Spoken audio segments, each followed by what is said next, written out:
I just need some air. My husband said it casually, like stepping away from our Hawaii vacation was normal. The ocean stretched behind him, golden and calm, waves folding gently into the shore. I nodded. Take your time, I said. He smiled, kissed my forehead, and walked down the beach without looking back. Something about it felt off. Not wrong enough to confront. Just off. My name is Samantha Brooks, and I've learned to trust that feeling. 10 minutes later, I followed him. Barefoot, quiet, keeping enough distance so he wouldn't notice. He didn't stay on the beach. He turned toward a narrow path lined with palm trees, leading inland toward a small white building I hadn't noticed before. A chapel. My steps slowed. The door was slightly open. I don't know what I expected. A quiet moment. Maybe a surprise. Not this. Inside, sunlight poured through stained glass. And standing at the altar was my sister, in a white dress. My husband stood beside her. Close. Too close. A man in front of them held a book, saying something I couldn't hear. I didn't scream. I didn't cry. I didn't even step inside. I just turned around and walked away, because in that moment, I understood something very clearly. Whatever was happening in that chapel was already over. I walked back to the beach like nothing had happened. That was the strangest part. The sun still shone. Couples laughed. Waves rolled in and out like the world hadn't just tilted under my feet. I picked up my sandals and sat exactly where my husband had left me. Then I waited. 20 minutes later, he returned. Relaxed. Smiling. Sorry, he said, brushing sand off his hands. Just needed to clear my head. I looked at him. Really looked at him. The same face I had trusted. The same voice that had promised me forever. And now I knew something he didn't. I get it, I said calmly. He smiled, relieved. Thanks for understanding. Understanding. That word almost made me laugh. The rest of the day passed like a performance. We had lunch, walked along the shore, took photos. He held my hand like nothing had changed. But everything had. That night, while he slept beside me, I lay awake staring at the ceiling. My mind wasn't racing. It was quiet. Too quiet. Because I wasn't thinking about confronting him. I wasn't thinking about asking questions. I was thinking about something else. Timing. When to leave. What to take. What to say. And most importantly, what not to say. Because silence, I realized, could be louder than anything. The next morning, I woke up before him. The ocean outside our balcony looked exactly the same. Peaceful. Unbothered. I sat there with a cup of coffee, watching the waves, while everything inside me settled into something cold and precise.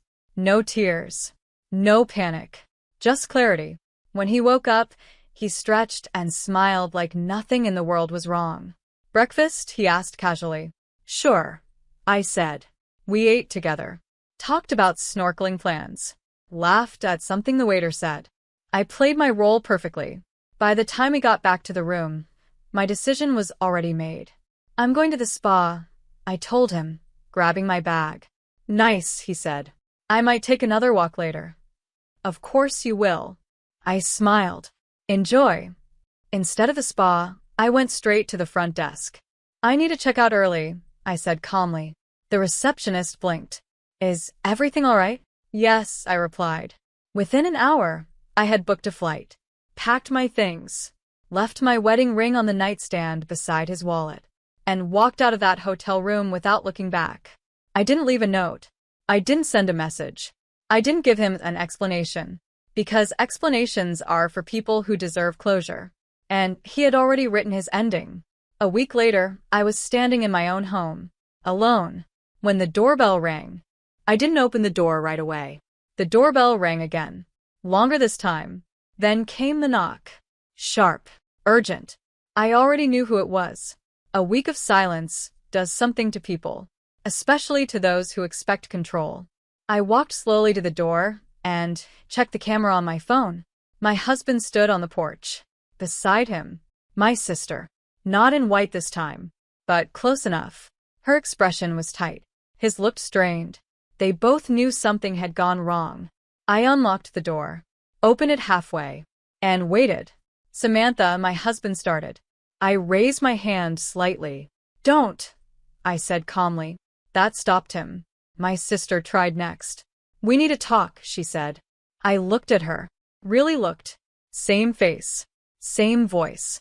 A stranger now. No, I replied. My husband stepped forward. You disappeared, he said. We didn't know where you went. I tilted my head slightly. That's interesting, I said. Because I knew exactly where you were. Silence hit them both at the same time. My sister's eyes widened. My husband's face tightened. And, in that moment, they understood something. I hadn't guessed. I hadn't assumed. I had seen them. Everything. And suddenly, they weren't here to explain. They were here to react. Neither of them spoke for a few seconds. That silence told me more than any confession could. My husband recovered first. It's not what you think, he said quickly. Of course it wasn't. It never is. I leaned against the doorframe, calm. Then what was it? I asked. He hesitated. Just for a second. That was enough. My sister stepped forward, her voice softer. Samantha, we were going to tell you. I almost smiled. When?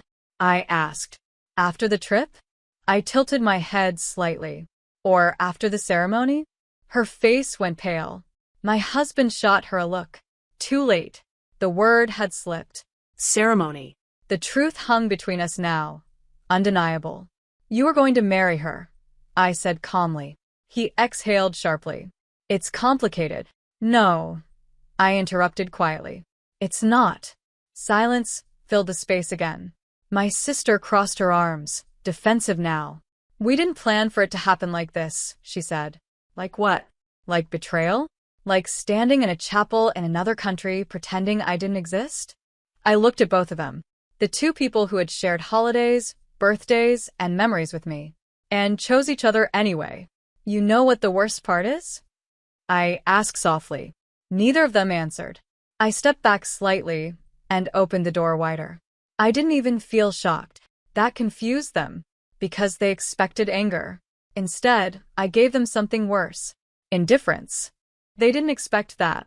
You could see it in the way they looked at each other. Confused, unsettled, searching for the reaction they thought they deserved. Sam, please, my husband said, softer now. We can fix this. Fix. Like what they had done was a mistake. Like it hadn't been planned. Like I hadn't seen them standing at that altar. No, I said simply. My sister stepped forward again, desperation creeping into her voice. We didn't want to hurt you. That almost made me laugh. You didn't think about me at all, I replied. That landed. Her face tightened, because she knew it was true. For a moment, none of us spoke. Then my husband tried one last time. Where do we go from here? He asked quietly. I looked at him for a long second. Then I turned and walked inside my house. Not inviting them. Not asking them to follow. Just walking. After a second, I heard them step in behind me anyway. Of course they did. People like them always assume they still have access. I stopped in the living room, turned around, and finally said the words that ended everything.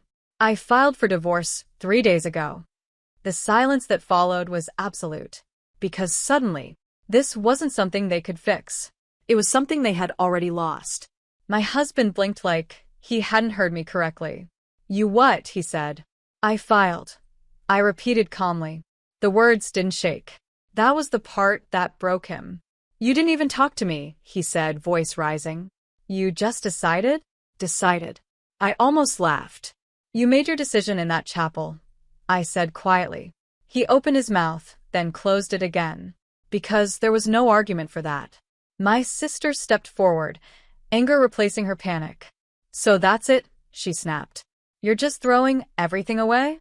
Everything. That word felt empty now. I'm not throwing anything away, I said. You already did. She flinched. Good. My husband ran a hand through his hair, pacing now. This is insane, he muttered. We can still fix this. People work through worse. Worse. I watched him carefully. No, I said. People work through mistakes. Then I looked at both of them. This wasn't a mistake. This was a choice. Repeated. Planned. Silence fell again. Heavy. Final. My sister's voice dropped. What are we supposed to do now? I met her eyes. The same eyes I grew up trusting. You should have thought about that, I said softly, before you picked each other over me. They stood there, frozen, because for the first time, I wasn't the one left behind. Neither of them moved. For a moment, it felt like time had stopped inside my living room. My husband looked at me like he was trying to find the version of me he used to control. The one who explained. The one who stayed. He couldn't find her. This isn't you, he said quietly. I almost smiled. No, I replied. It's just the first time you're actually seeing me. That landed deeper than anything else I had said. My sister looked around the house, her voice softer now. You're really going through with this? I nodded once. Yes. No hesitation. No doubt. My husband exhaled slowly, like something inside him finally gave up. Then there's nothing left to say, he muttered. He turned toward the door. My sister hesitated for a second longer. Then she followed him. Neither of them looked back. The door closed behind them with a quiet, final click. And just like that, the silence returned. But this time it wasn't empty. It was peaceful. I walked over to the table and picked up my phone. A message from my lawyer confirmed everything had been filed. Everything was in motion. Everything was done. I looked around my home, my space, my life, untouched by them now. And for the first time in weeks, I exhaled fully. Not in pain, not in anger, but in relief. Because some endings don't break you. They set you free.